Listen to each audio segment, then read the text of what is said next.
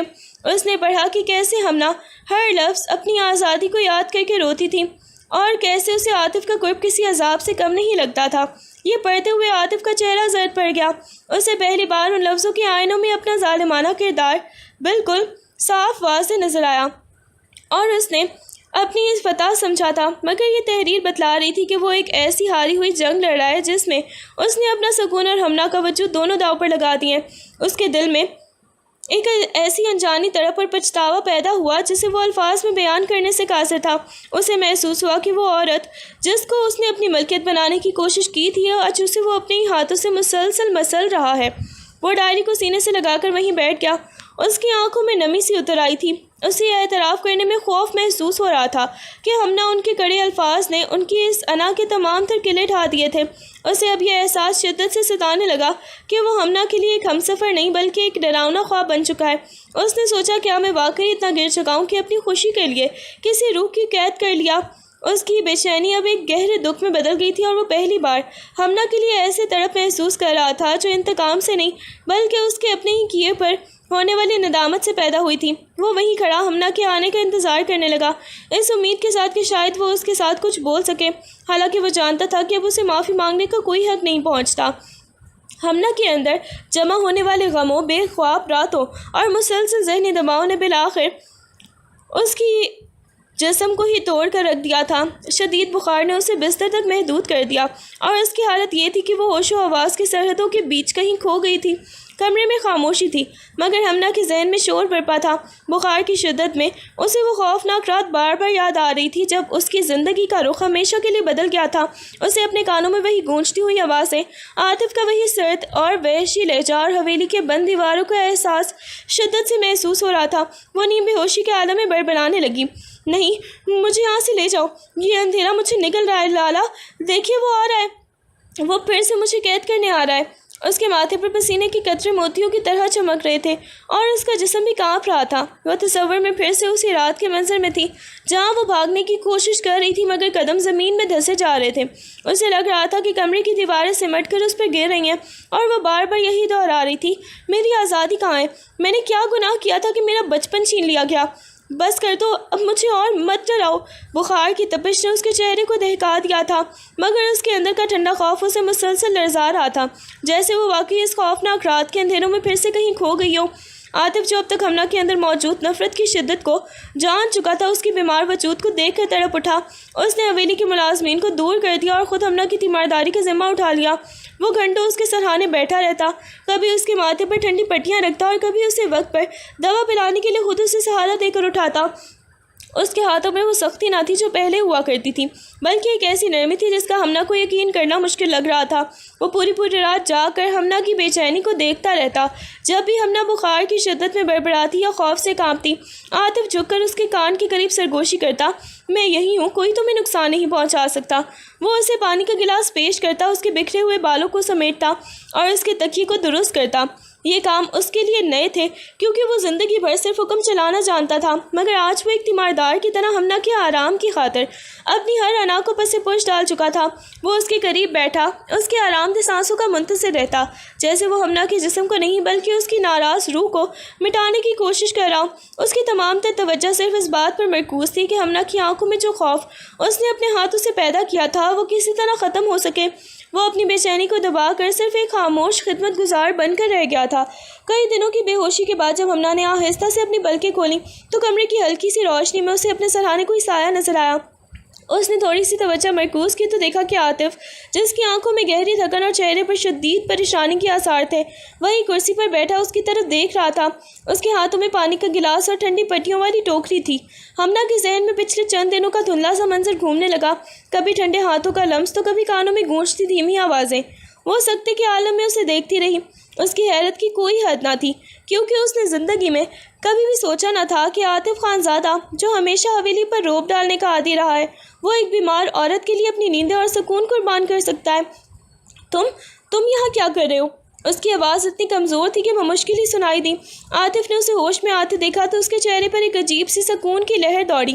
مگر وہ فوراً ہی اپنی نظر نیچی کر گیا۔ اس نے جواب دیا، تم کئی دن سے بخار میں تھی ہمنا۔ یہ جملہ سادہ تھا مگر اس میں وہ درشتی یا تکبر بالکل نہیں تھا جو ہمنا کا معمول تھا۔ ہمنا نے اپنی نظریں کمرے کے کونوں میں دوڑائیں، جیسے وہ ابھی یقین نہیں کر پا رہی تھی کہ عاطف ہی اس کی تیمارداری کر رہا ہے۔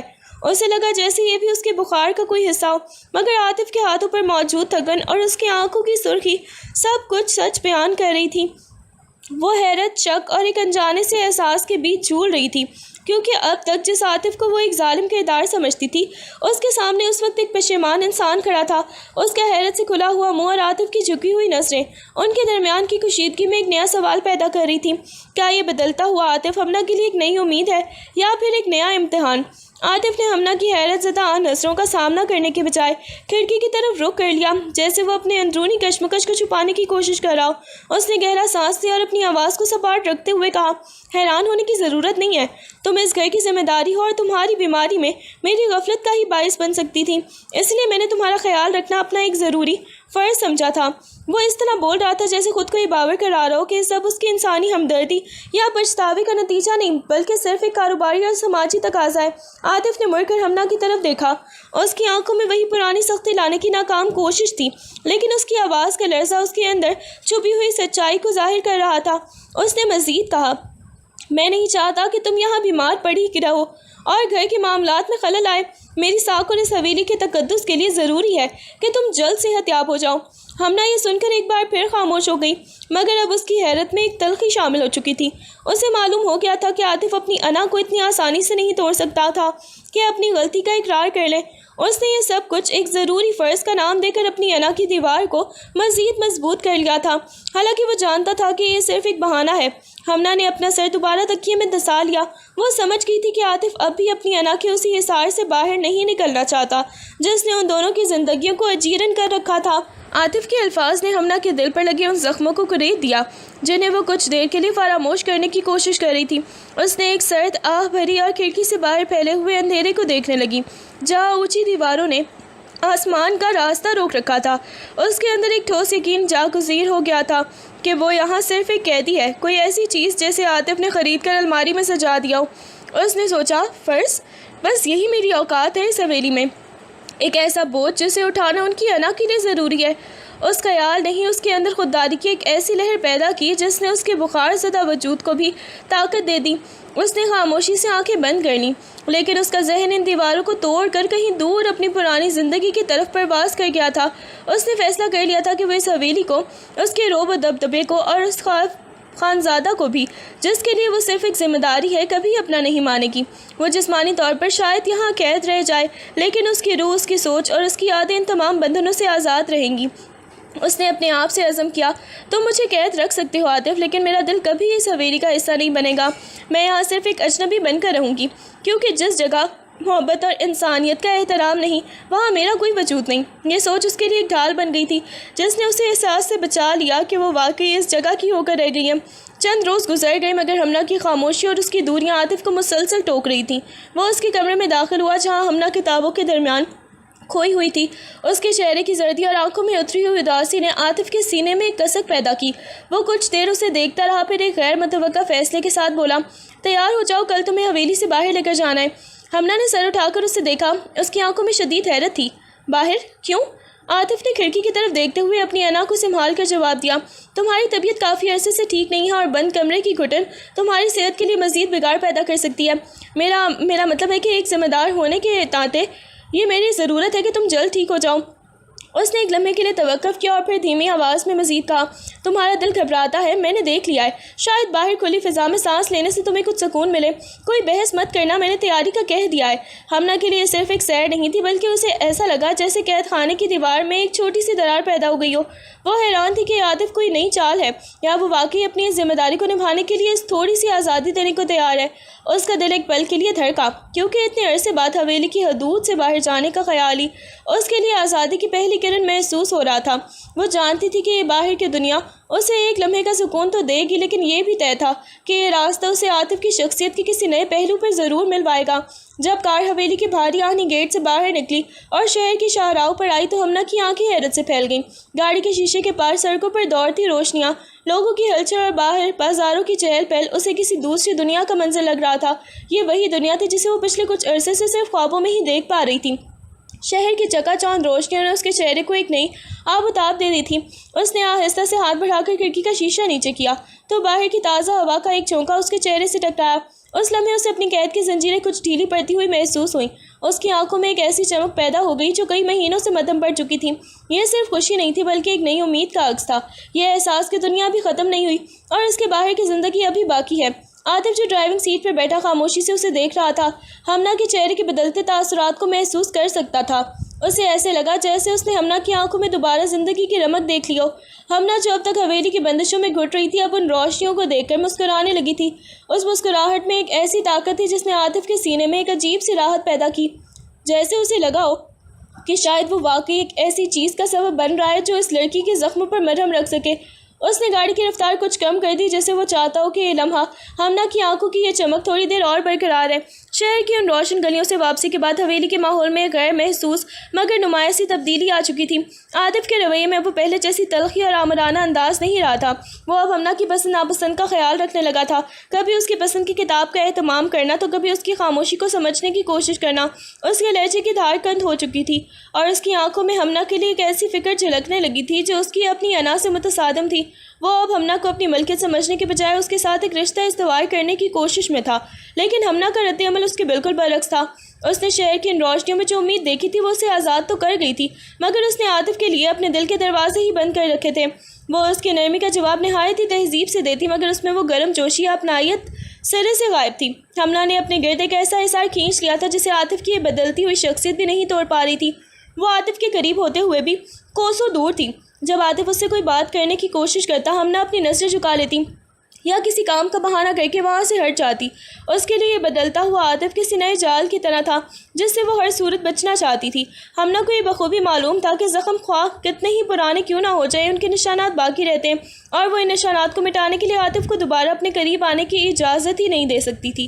اس کا فاصلہ اب صرف اس کی انا نہیں بلکہ اس کی خود حفاظتی کا ایک ذریعہ بن چکا تھا۔ عاطف اسے پانے کے لیے جتنا مڑتا، ہمنا اتنی ہی خاموشی سے پیچھے ہٹ جاتی اور اس کے درمیان بڑھتا ہوا یہ فاصلہ اب عاطف کے لیے ایک نئی اور تکلیف دہ سزا بن چکا تھا۔ حویلی کے بڑے ڈرائنگ روم میں شام کی چائے کے وقت ماحول کافی بوجھل تھا۔ عاطف کی کزن سائرہ نے طنزیہ مسکراہٹ کے ساتھ ہمنا کی طرف دیکھا اور بولی، سنا ہے ہمنا بی بی اب شہر کی سیر کو بھی نکلنے لگی ہے۔ عاطف نے کیا ہی انوکھا تحفہ پالا ہے، ایک ایسی دلہن جو نہ گھر سنبھالنا چاہتی ہے اور نہ خاندانی وقار کی پرواہ کرتی ہے۔ دوسری طرف سے ایک بوڑھی خالہ کی آواز آئی، وقار کی بات ہی چھوڑو سائرہ، اسے تو بس اپنی آزادی عزیز ہے۔ جس حویلی نے اسے عزت دی اس کے اصولوں کو یہ بوجھ سمجھتی ہے۔ عاطف تم بھی کیا کر رہے ہو؟ ایسی آزاد منش عورت کو اس خاندان کا نام ڈبو دے گی، اسے لگام ڈالو ورنہ کل کو کوئی اور بات نکلے گی۔ ہمنا سر جھکائے بیٹھی رہی، اس کے ہاتھ کپ کپا رہے تھے لیکن وہ خاموش تھی۔ اس نے عاطف کی طرف دیکھا، اسے لگا آج بھی وہی پرانا عاطف ہی بن کر اس کی ہاں میں ہاں ملائے گا، مگر ایسا نہیں ہوا۔ عاطف کا چہرہ غصے سے سرخ ہو گیا اور اس نے میز پر رکھے اپنے کپ کو زور سے پلیٹ میں رکھا۔ بس، اس کی آواز پورے کمرے میں گونجی، میری بیوی کے بارے میں یہ الفاظ دوبارہ کسی کے منہ سے نہیں نکلنے چاہیے۔ کمرے میں سناٹا چھا گیا۔ عاطف کھڑا ہو گیا اور ہمنا کی کرسی کے پیچھے جا کر کھڑا ہو گیا۔ اس کے ہاتھ کا محافظ انداز میں ہمنا کے کندھے کے قریب آیا مگر اسے چھوا نہیں۔ ہمنا اس گھر کی عزت ہے اور جو اس کی تذلیل کرے گا وہ براہ راست میری تذلیل کرے گا۔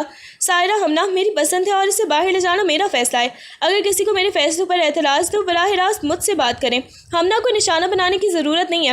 عاطف کے اس سخت دفاع نے سب کو ساکت کر دیا۔ ہمنا نے حیرت اور ایک عجیب سی الجھن کے ساتھ عاطف کو دیکھا۔ یہ دفاع صرف اس کے لیے نہیں تھا بلکہ یہ اس کے لیے ایک پیغام بھی تھا کہ اب وہ اکیلی نہیں ہے۔ لیکن ہمنا کو اس دفاع میں بھی ایک قسم کی ملکیت کا احساس ہوا جس نے اس کے دل میں شکر گزاری کی بجائے ایک نئی فکر پیدا کر دی۔ وہ جانتی تھی کہ یہ دفاع اسے رشتہ داروں کی نظر میں تو شاید کچھ وقت کے لیے محفوظ کر دے، لیکن عاطف کے ساتھ اس کے بندھن کو اور بھی مضبوط کر رہا ہے جسے وہ توڑنے کی کوشش رکھتی تھی۔ عاطف کے اس دفاع کے بعد جب وہ دونوں کمرے میں اکیلے ہوئے تو خاموشی اس قدر گہری تھی کہ ہمنا کے اندر کا غبار مزید دب نہیں سکا۔ اس نے پلٹ کر عاطف کا سامنا کیا۔ اس کی آواز میں وہ خوف نہیں تھا جو عام طور پر ہوتا تھا بلکہ ایک تیکھا پن تھا۔ تمہارے اس دفاع کی مجھے ضرورت نہیں تھی عاطف۔